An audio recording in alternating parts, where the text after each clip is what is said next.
What up, though, y'all? This is Ami with The Real Visual Outlet, and as always, beside me, So. And today we have a special guest with us, Diamond Management. What up, though, Diamond Management? What's up, y'all?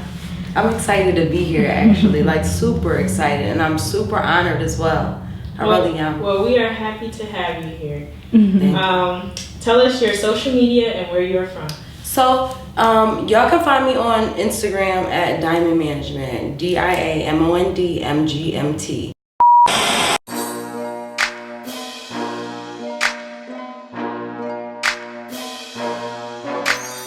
Originally, I was born in New Jersey, raised in Philly, and now I'm living in Detroit. I've been living here for the past maybe 10 to 12 years. And I've grown to love this city. You know, obviously people who are from Michigan love Michigan, you know? But I had to grow into Michigan. I had to grow into Detroit. I had to date Detroit and then fall in love with Detroit. Okay. The music, the culture, the scene, the city, everything around it, you know? So I'm happy to be here. And I guess I could say, you know, I've been here so long, I'm from here too. Mm-hmm. You know, I'd like to just go ahead and say that. Let's make it official today. She's from Detroit, y'all. Period. But I actually am infatuated with your transition, you know, Philly, you know. So tell us about, you know, what it was like living in those different places and, you know, why Detroit, you know, after all that time? Well, okay, so it actually wasn't even my choice. All my family actually still lives in New Jersey and Philly and New York, majority, you know. I got family down south. I hear the accent. Yeah. I hear it coming out. Now just a little. Yeah, just a little, but I hear it now. They, you know, they all live there now. It's just me and my husband who is from Detroit and my kids. So, the rest of my family is from Jersey and Philly and, you know, some down south, like I said, but, it's just different, you know? I mean, now that this city is becoming something different, there are similarities. There's more and more similarities, but, overall, like coming from there and then transitioning, originally, you know, we moved to Michigan because my mom got remarried. Mm-hmm.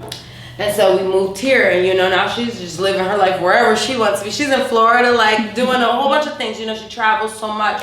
So, but, you know, everywhere you go, you can't just, like, uproot your life each and every time. Like, what somebody else to do, you know, that might have to be for them. And so, as I grew and got older, I'm like, I gotta stay here. I gotta create something here. And, it wasn't always the easiest because I didn't really like Michigan at first. I guess because I was forced to move here, per se. Now, what would you say you didn't like about it? Just the forcing, or would you say the people, the environment? You know, what about... Both. Because actually, when I moved here, nothing was like this. The city was not yet in where it's at when I got here. So I'm moving from cities that have already been there, been functioning like that, and then you move somewhere that's almost like a... third world country. Yeah, like the Badlands, the desert, you know, and you're looking around like, you know, there's no bus, there's no train, there's no subway, everybody's looking at everybody like, you know, trying to feel like they're better than everybody, and everybody's struggling. Mm-hmm. And you're like. So you do see the difference. So tell us about that. Like, is it a difference in Philly, New York, New Jersey, or is it more open, more direct, you know, as opposed to here? Because, you know, as you say, you know, it's just... I just feel like, I feel like Detroit's becoming this, you know, everything is becoming what it is. But yes, there's most definitely a difference in the bigger cities, you know, Chicago, New York, Philly, you know, just to name a few. Public transportation is not looked down upon. You know, you've got some of the richest people on the bus next to you. The struggle is, there's a weird mindset here. And like, even though everyone's trying and even though everyone is working and trying their hardest, there's still like this classism amongst each other. Like everybody will be in the same bracket, and there's like this classism going on, and you're like, hey, like you're right, you're next to me, you know. Bingo. And so yeah, there's a huge difference because it's not accepted, you know. And then you just see with the way the roads are set up, the freeways, the city to city transportation. I mean, it's just different all around. The mindset, though, is very different. I feel like there is a sense of entitlement here that I just cannot get over. I don't understand why we are expecting something for nothing so much here. And I don't have to have these conversations other places or with people from other places, you know? But I feel like we'll get there as hopefully we will, or this wave will pass Detroit over again. And people will spend the next 15, 20 years talking about how other cities took their style and ran off with it and became successful with it.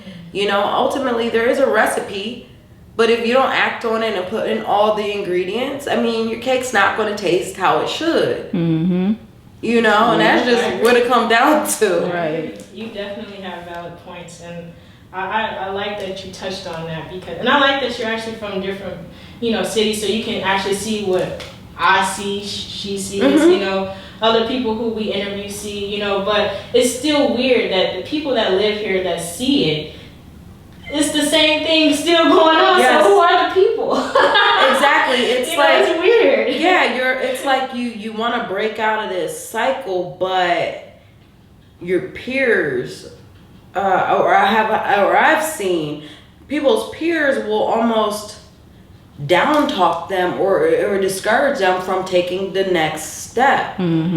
Or you've got the mentality that Detroit's so hustle based, you know, this is a hustling ass city, that we feel like we can get whatever we need to get done on our own for free with literally no money, or with the minimum amount of dollars or whatever's in my pocket is what you're going to take and deal with. And that's not the case. Yes, we're hustlers, but we have to understand that there is value in being able to pay people to do what they do best instead of paying someone who's going to make the time to do what you need them to do. Then you are running around with a product that's half done. You're running around with not, you know, half the ambition. Your team is half involved because they're not really the people that do what they do best. You know, for you, they want to do what they can, but while supporting you. When instead you should have just went to someone who does what they do, pay the price, and then get what you know what I'm saying? Get your product. Instead, we'd rather rig everything, get a discount for everything, and then be just out here with these products and wondering why nothing works, wondering why nothing's being pushed, wondering why nobody believes in it, wondering why it's not even being seen or streamed or anything, wondering why it's not on the radio. I mean, literally, half of your effort is the money involved, you know? And one thing that I'm coming across is, as working in management, I can't do everything myself. I am that person who would rather just go read a book and learn how to do it in the same amount of time that it's going to take me to ask you to do it. You know, I'm that person, but I'm learning that I can't do it because the time, you know, there's so many other things that I have to do. And so I'm realizing, yes, you need to pay people that do what they do best, so that your product can come back looking like what you wanted it to be. Not only that, but so that you spare yourself the time to get other things done. And that was one thing. I've been in management for a year and a half now, and that's one thing that I really have had to learn the hard way, was acquiring help, asking for help, finding the right help, you know, or letting the right help find me too, because I went through a stage where I wanted to reach out to people like, hey, you want to be a part of this? You want to be a part of this? You want to be a part of this? And they're like, yeah, I think, you know, and like, 75% of it was just my enthusiasm reeling them in. Mm-hmm. Not so much the workload or the payoff that came with it. Mm. They're just like, yeah, you seem pretty cool. Let's hang out and work, you know? But when it came down to the work, that's like, whoa, bro. you're like, wait a minute. So I didn't think you wanted us to work. Right, so let's get into that then, you know, diamond management. Can you tell us a little bit about that?